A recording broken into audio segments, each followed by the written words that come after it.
Di tengah riuhnya suasana kota Surabaya, di mana setiap sudutnya penuh dengan cerita dan kehidupan, ada kisah yang terpendam jauh dari sorotan mata. Ini adalah kisah tentang bagaimana dua hati yang seharusnya tak pernah bertemu, justru terikat oleh takdir yang tak bisa dipungkiri. Rian seorang pria berusia 27 tahun, asal Surabaya, yang baru saja menikahi cinta masa kecilnya, Lisa. Rian bekerja sebagai desainer grafis di sebuah perusahaan kreatif dan dikenal ramah serta humoris.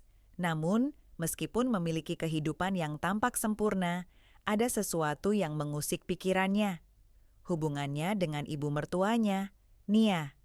Nia ibu dari Lisa, berusia 50 tahun, seorang wanita yang anggun dan bijaksana. Nia sudah lama berpisah dengan suaminya, namun dia tetap tegar menjalani hidup di tengah kota yang selalu sibuk. Sebagai ibu, Nia sangat menyayangi Lisa, dan meskipun hubungan Rian dengan Lisa harmonis, hubungan antara Rian dan Nia selalu dipenuhi ketegangan yang sulit dijelaskan. Lisa istri Rian yang ceria dan penuh kasih, berusia 25 tahun. Lisa adalah seorang guru di sebuah sekolah dasar di Surabaya yang sangat mencintai keluarganya.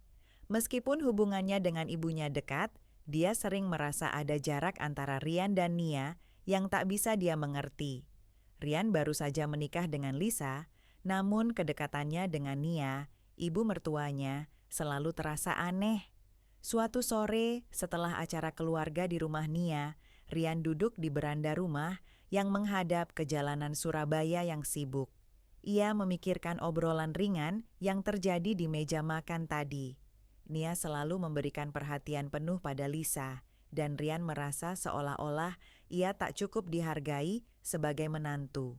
Hari itu, Nia duduk di samping Rian dengan senyum yang tenang.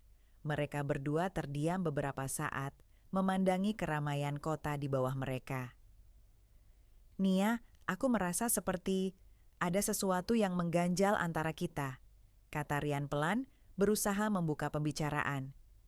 Nia tersenyum, namun ada ketajaman dalam tatapannya. Kamu merasa itu? Aku pikir kamu hanya terlalu khawatir, jawabnya. Suaranya tenang, namun penuh makna. Rian memandang Nia dengan cemas. Aku tidak tahu, aku hanya merasa seperti ada jarak, sesuatu yang tidak bisa aku pahami. Nia menghela napas, lalu berbalik menatap Rian dengan lebih serius. Rian, terkadang kita harus belajar untuk menerima kenyataan bahwa hubungan antara ibu dan anak itu sangat dalam. Aku tahu kamu mencintai Lisa, dan aku juga tahu kamu ingin menjadi suami yang baik untuknya. Tetapi, ingatlah bahwa Lisa adalah bagian dari diriku, dan aku juga ingin melihatnya bahagia. Rian mengangguk pelan. Aku mengerti, Nia. Aku hanya merasa cemas. Apakah aku cukup baik untuknya? Nia tersenyum lembut, kemudian berdiri dan menepuk bahu Rian. Kamu sudah cukup baik, Rian. Jangan terlalu banyak khawatir. Semua akan baik-baik saja. Namun, setelah pertemuan itu, Rian mulai menyadari bahwa hubungannya dengan Nia mungkin lebih rumit daripada yang ia pikirkan. Ada sesuatu dalam cara Nia berbicara. Sesuatu yang seolah memberi petunjuk tentang kedalaman hubungan mereka yang lebih kompleks dari sekadar menantu dan ibu mertua. Dan di balik senyum Nia yang tenang, Rian merasa ada sebuah rahasia yang tersimpan, yang mungkin akan mempengaruhi kehidupannya lebih dari yang ia kira. Malam itu hujan turun ringan, membasahi jalanan Surabaya yang mulai sepi. Rian dan Lisa baru saja pulang ke rumah setelah mengantar Nia ke apartemennya. Di dalam mobil, Lisa tertidur lelap, sementara Rian menyetir dengan pikiran melayang. Ia teringat tatapan Nia, tajam, dalam, tapi tak bisa didefinisikan dengan mudah. Ada sesuatu yang membuatnya merasa tidak hanya dinilai, tapi seolah dikenali. Dari sisi dirinya yang bahkan belum ia pahami sendiri. Beberapa hari kemudian, Lisa harus dinas keluar kota selama 3 hari untuk pelatihan guru. Rian menawarkan diri mengantar ke bandara, lalu kembali ke rumah sendirian. Malam pertama tanpa Lisa terasa aneh. Rumah terasa kosong, dingin, seperti kehilangan pusat gravitasinya. Saat sedang duduk di ruang tamu, pesan masuk di ponselnya. Dari Nia. "Rian, kamu sudah makan? Kalau belum aku masak rawon. Datang saja ke apartemen kalau mau." Rian menatap layar beberapa detik sebelum akhirnya membalas. "Belum makan, Bu. Saya ke sana ya sebentar." Langit sudah gelap saat ia tiba. Nia membukakan pintu dengan pakaian rumahan yang santai tapi tetap rapi. Aroma rawon langsung menyambut dari dapur. Meja makan sudah tertata, 2 piring, 2 gelas, dan mangkuk besar berisi kuah hitam pekat dengan daging yang menggoda. "Aku masak lebih karena kupikir kamu pasti malas masak sendiri di rumah," kata Nia sambil menyendokkan nasi ke piring Rian. "Terima kasih, Bu. Serius, rawon Bu Nia ini enak banget," ujar Rian sambil tersenyum, mencoba mencairkan suasana yang terasa sedikit tegang. Mereka makan sambil ngobrol ringan tentang pekerjaan, tentang Lisa, tentang cuaca yang mulai tak menentu. Tapi saat makan hampir selesai, Nia terdiam sejenak, menatap keluar jendela yang basah oleh hujan. "Kamu tahu nggak, Rian?" katanya pelan. "Kadang aku iri sama kalian, muda, punya cinta, punya masa depan. Aku dulu juga pernah seperti itu. Tapi hidup selalu punya caranya sendiri untuk membuat kita menyesuaikan diri." Rian tak langsung menjawab. Ia hanya menatap Nia, mencoba memahami makna di balik kalimatnya. Perasaan aneh itu kembali muncul, campuran antara kekaguman, rasa hormat, dan sesuatu yang lebih personal. Sesuatu yang salah, tapi sulit untuk dihindari. "Bu."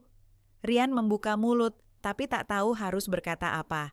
Nia menoleh, tatapannya lembut, tapi ada ketegasan di sana. "Jangan khawatir, Rian. Aku tahu batasku. Tapi aku juga tahu perasaan manusia itu kadang tidak bisa dipaksa." Suasana mendadak senyap.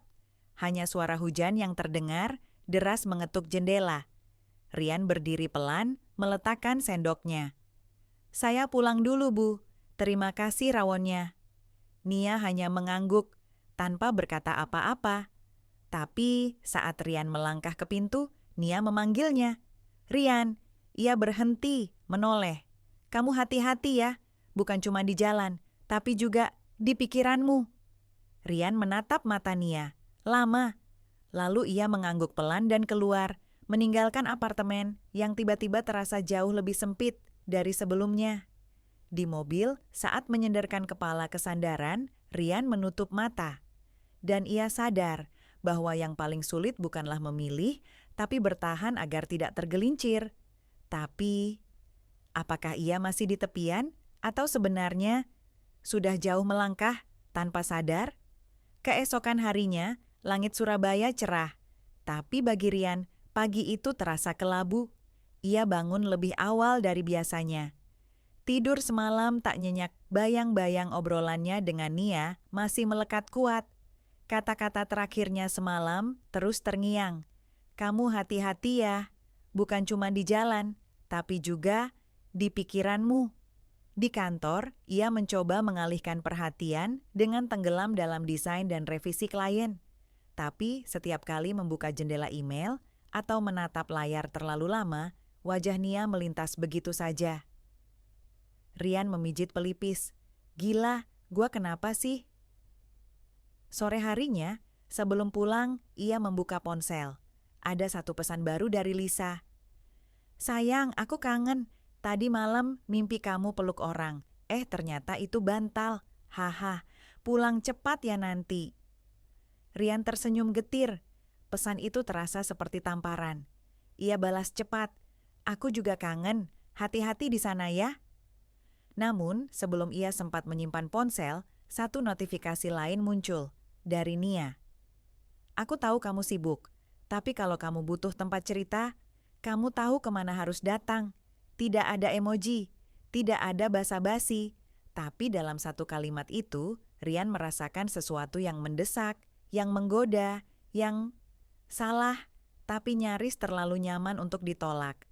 Dan di saat itulah hatinya mulai bertanya, apakah ini sekadar perhatian seorang ibu mertua? Atau sebenarnya mereka berdua sedang bermain di batas abu-abu yang makin lama makin tipis? Setelah melewati lampu merah di Ngagel, Rian memutar setir. Rumahnya lurus ke depan. Tapi kali ini ia berbelok ke kanan, arah ke arah apartemen Nia. Ia tidak tahu apa yang akan dikatakannya saat tiba, atau apa yang akan terjadi. Tapi entah kenapa, malam itu, langkahnya tidak bisa ia hentikan. Dan pintu apartemen itu terbuka, bahkan sebelum ia mengetuk. Nia sudah menunggu. Rian berdiri di ambang pintu. Cahaya dari dalam apartemen Nia menyapu setengah wajahnya, menciptakan bayangan yang tajam di dinding lorong. Hujan belum turun, tapi angin malam Surabaya membawa udara lembab yang ganjil, seolah mengisyaratkan sesuatu yang akan pecah. Nia berdiri di depan pintu, mengenakan kaos longgar dan kardigan tipis berwarna krem. Rambutnya digelung sederhana, wajahnya tenang, terlalu tenang. "Mau masuk?" tanyanya tanpa senyum, tapi juga tanpa tekanan. Rian ragu 1 detik. Lalu ia mengangguk pelan dan melangkah masuk.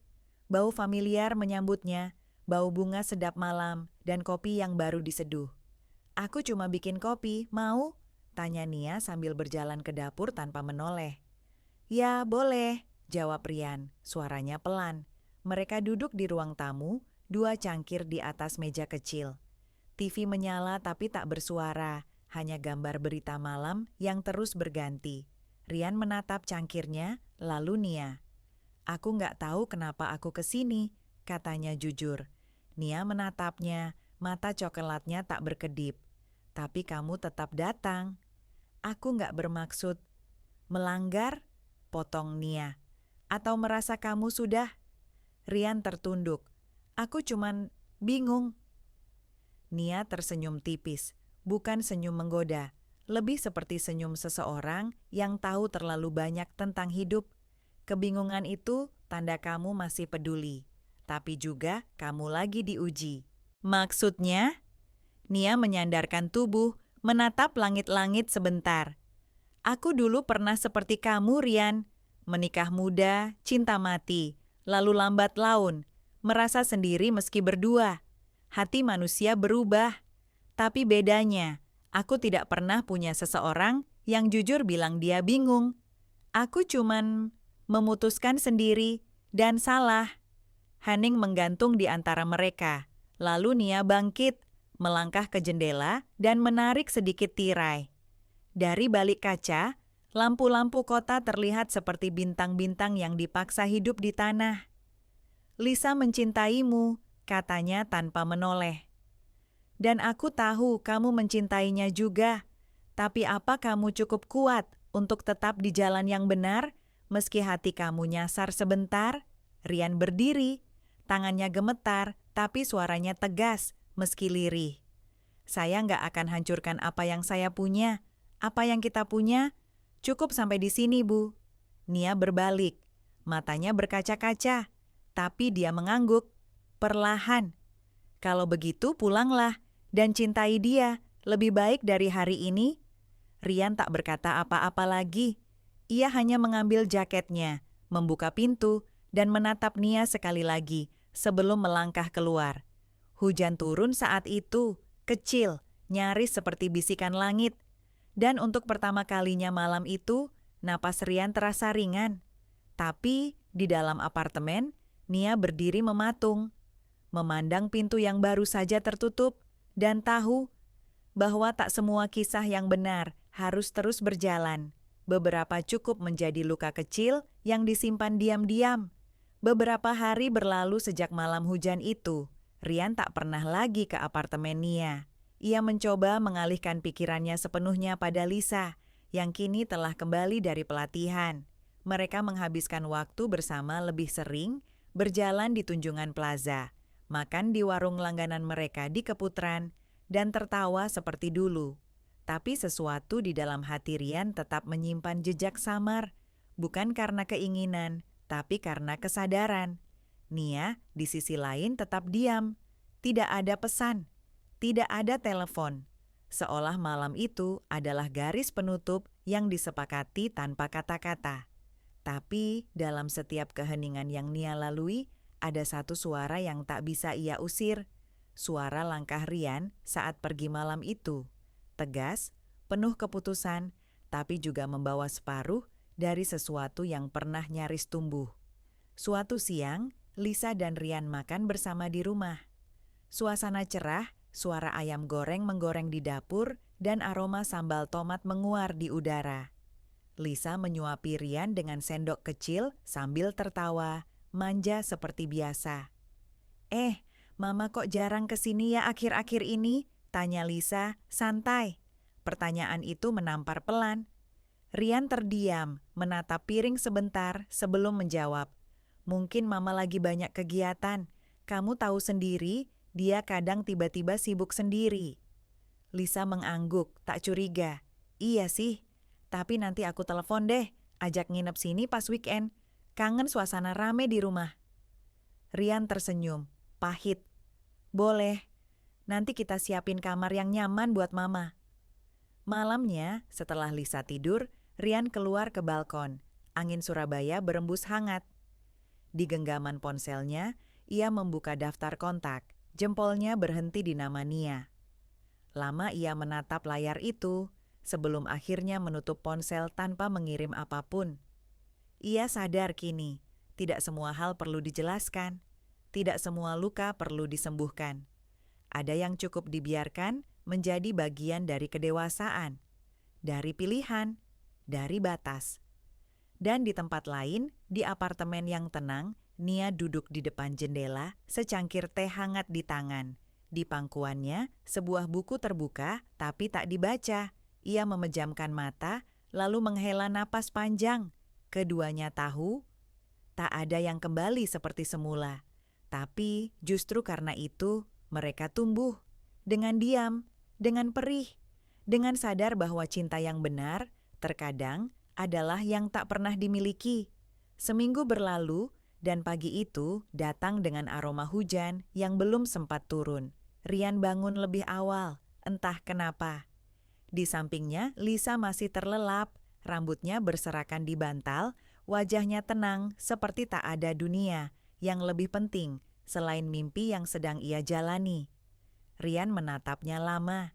Ia mengulurkan tangan, membelai pelan rambut istrinya, dan untuk pertama kalinya sejak kejadian itu, ia merasa benar-benar utuh. Namun, seperti kabar yang datang tanpa diundang, telepon berdering, nomor rumah sakit. Rian menjawab dengan cepat. Pak Rian, ini dari Rumah Sakit Darmo. Ibu Nia baru saja masuk IGD.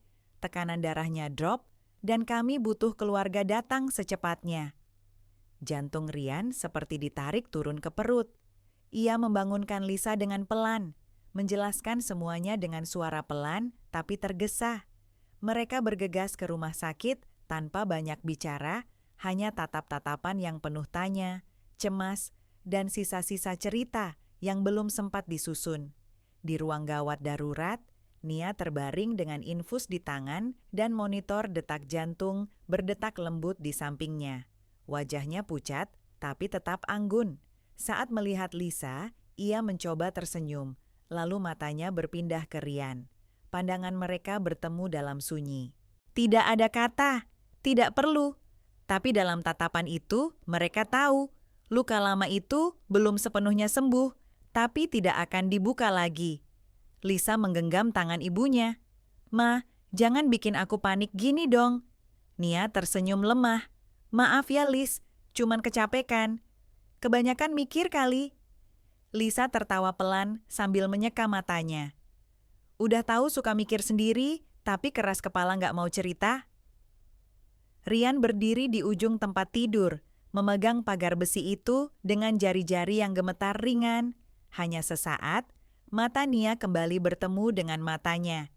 Dan untuk kali terakhir dalam kisah yang tak pernah benar-benar mulai, Nia bicara hanya dengan pandangannya.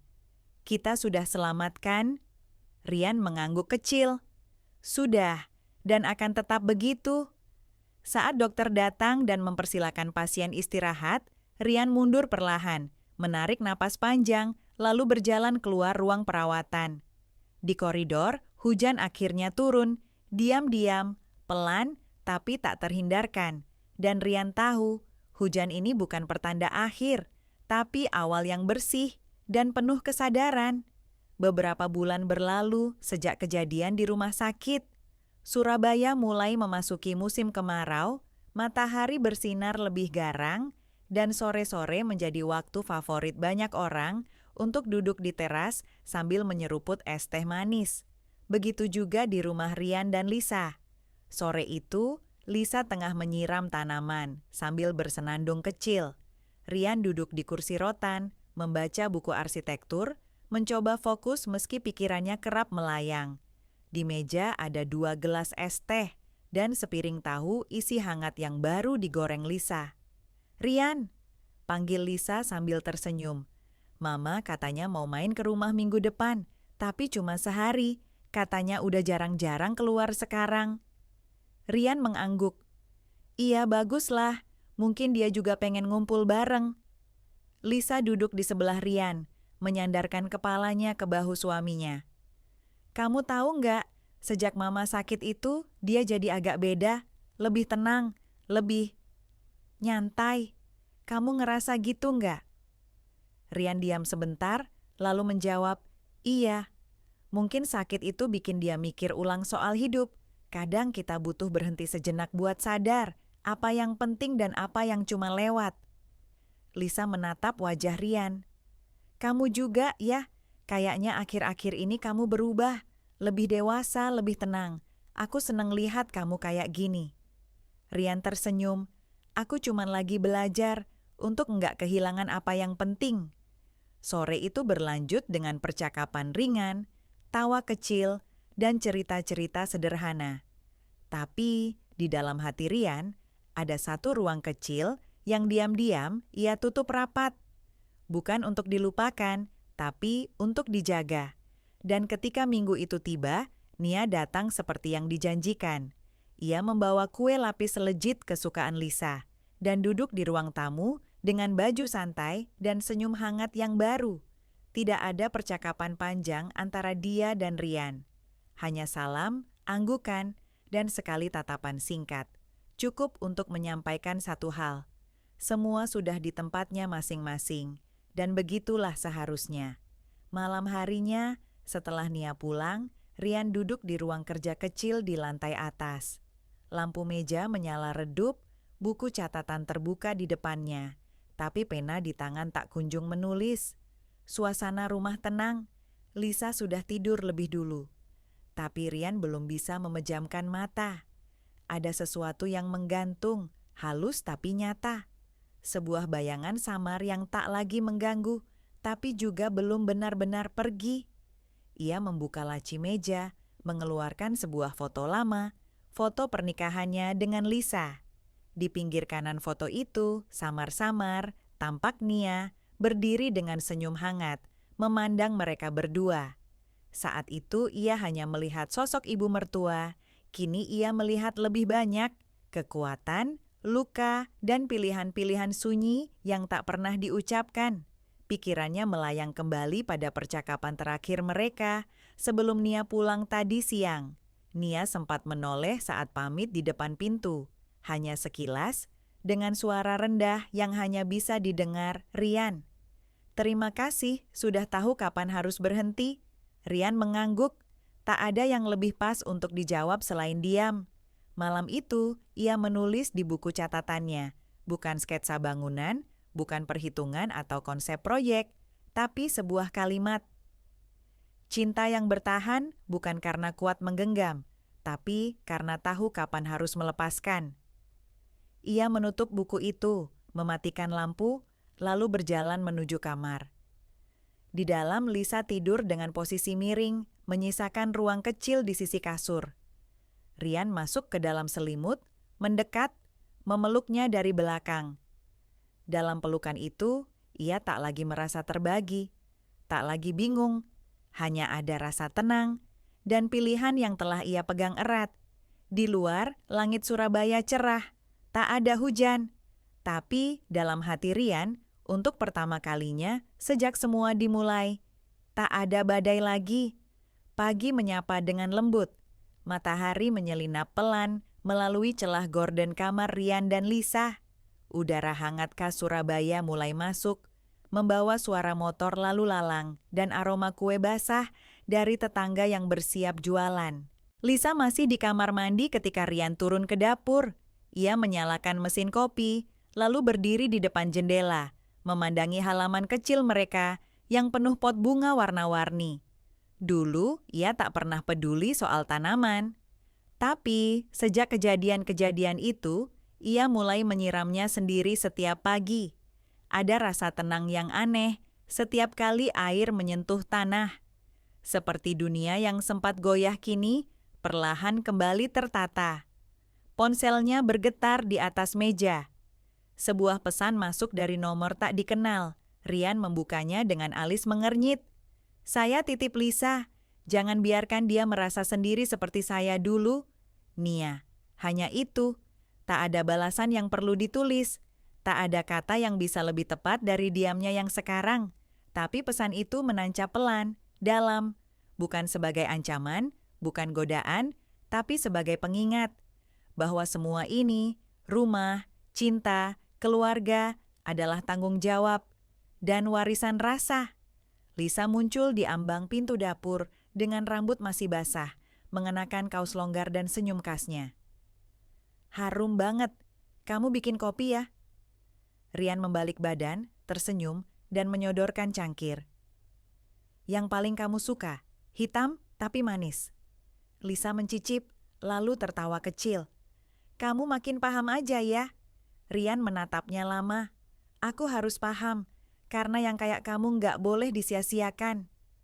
Lisa tersipu, lalu memeluknya dari samping. "Ah, tumben romantis." Rian tak menjawab. Ia hanya menarik Lisa lebih dekat, memejamkan mata sejenak. Di luar, hari mulai ramai, tapi di dalam rumah itu segalanya tenang. Tak ada percakapan soal masa lalu.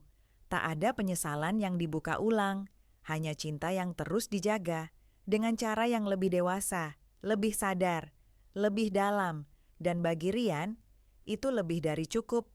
3 tahun berlalu, Rian duduk di teras rumah yang kini lebih hijau dari sebelumnya. Tanaman yang dulu ditanam asal-asalan kini tumbuh rapi terawat seperti cerminan dirinya sendiri. Di pangkuannya, ada seorang anak laki-laki kecil yang tengah tertidur. Anak pertamanya dengan Lisa. Namanya Arga. Nama yang dipilih karena artinya gunung. Kuat, tenang, dan tak mudah goyah. Lisa keluar membawa 2 gelas jus dan 1 botol kecil minyak telon. "Dia ketiduran lagi ya?" tanyanya sambil duduk di sebelah Rian. Rian mengangguk, memandangi wajah kecil itu. "Kayaknya dia nurunin kamu, baru 5 menit di pangkuan, langsung pules." Lisa tertawa pelan. "Berarti dia nyaman." Rian tersenyum. "Iya, semoga dia terus tumbuh di tempat yang nyaman." Mereka diam beberapa saat, menikmati angin sore. Tak ada drama, tak ada guncangan, hanya sunyi yang damai dan suara sesekali dari anak-anak tetangga bermain petak umpet di ujung gang. Sore itu, sebelum matahari tenggelam, seseorang datang. Seorang perempuan paruh baya. Rambutnya kini lebih banyak warna perak, tapi senyumnya masih hangat seperti dulu. Nia. Ia datang tak membawa apa-apa, hanya sebuah tas kecil dan mata yang menatap penuh rindu pada cucu yang tertidur di pangkuan ayahnya. "Boleh pegang?" tanyanya pelan. Rian berdiri, lalu menyerahkan Arga ke pelukan Nia. Dan saat cucunya terbangun, menguap kecil, lalu tertawa sambil menyentuh pipi neneknya. Nia menitikkan air mata. Rian melihatnya. Tak ada yang mereka katakan, tapi di momen itu, semuanya terasa selesai. Bukan dengan dendam, bukan dengan rasa bersalah, tapi dengan penerimaan. Bahwa cinta itu bermacam bentuknya. Dan kadang, yang paling tulus adalah yang berani menjauh, agar yang utama bisa tetap utuh. Dan hidup seperti tanaman di teras rumah itu tumbuh dengan arah masing-masing, Selama diberi cahaya, air, dan niat yang tak goyah, semuanya akan baik-baik saja.